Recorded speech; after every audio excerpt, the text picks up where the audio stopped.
If you want to, or if you can, make sure to go and support me on my Ko-Fi page, TikTok, and on my itch.io page. Links are all in the description below. So do you guys remember that budget PC that I built a long time ago, where I basically tried to get as many new parts as possible, while still cutting as many corners as I could? Now, I'll admit it, that wasn't really a good challenge. The result, well, it was good on its own. It wasn't the best result that we could have gotten. And frankly, while the challenge was, I guess, somewhat of a success, it could have gone way better.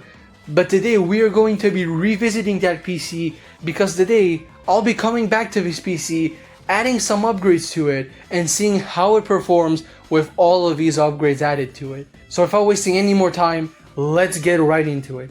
So here are the old starter specs of the PC, which should show up on the screen right now, and we are going to be upgrading those specs today. Now, a few things that I wanted to fix slash swap out slash upgrade on this PC were the power supply, the GPU, the RAM, and the storage. Now, currently, as of this recording that you're seeing right now, I had around 1.5 terabytes of storage on this PC. I had one ADATA 2.5 inch 460 gigabyte SATA SSD, and then I had two Toshiba HDD disk slash hard disk.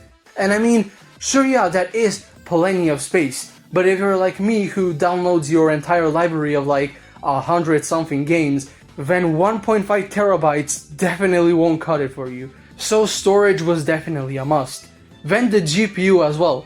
The GPU was an RX 550, which, yes, by no means is a horrible GPU. It can still be way better, and we can still pick a way better GPU for this build.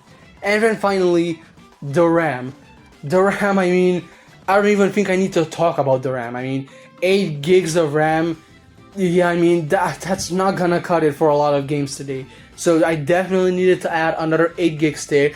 And then the power supply, which I didn't really mean to upgrade, but I just thought about swapping it out with another power supply that I knew worked a lot better, because for some reason it was having issues with this computer, and it was slowly starting to become apparent that this power supply is probably risky to use with this computer in the future. And with that said, I started gathering up all the parts that I need for this build. I already had my GPU at hand, which was gonna be the RX 480 Nitro Sapphire 8GB OC edition. And yes, if you're wondering, this is that same RX 480 from my video where I reviewed the RX 550's older brother, which you should definitely check out, as it will be released alongside this video. And I also had some more storage and the better PSU already at hand. But one thing that I didn't have extras of was extra DDR4 RAM and extra NVMe drives. And so I called up one of my good IRL friends, which told me that he had one extra 8GB DDR4 stick, which would be just perfect for this build, and he said he had a load of NVMe SSDs, so he gave me 3 NVMe SSDs to test out, so an absolutely huge shout out to him for doing that. And then while I was at it, I also bought an SSD and created a custom install of Windows, which is practically a completely debloated version of Windows with none of the nonsense that you usually see on a normal Windows install. And after I had all the parts and had them all set up, it was time to put them together inside of this PC. And after replacing all the parts and putting them inside of the PC, this was the final result. And what were the performance differences inside of this PC? And I think the benchmarks will speak for themselves. But before we move on to the benchmarks, because I am doing this video in the same style as the PC upgrade slash project video that I did, where I'll be showing all of the benchmarks at the end of this video, I really wanted to give my thoughts on this PC. This PC is an absolute upgrade compared to the last PC. It's for sure an enormous update.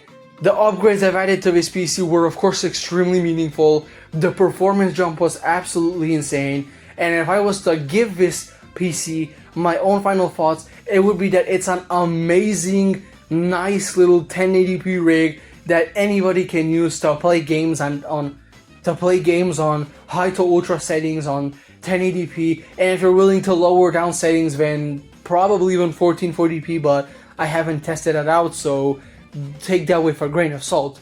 But if I was to give this PC a final rating, then it would be an absolute 9.5 out of 10. I had almost no issues working on this PC. It works just fine. The performance boost was absolutely insane, and I am very satisfied with the upgrades I've added to this and the final results, which should be prevalent inside of the benchmarks now.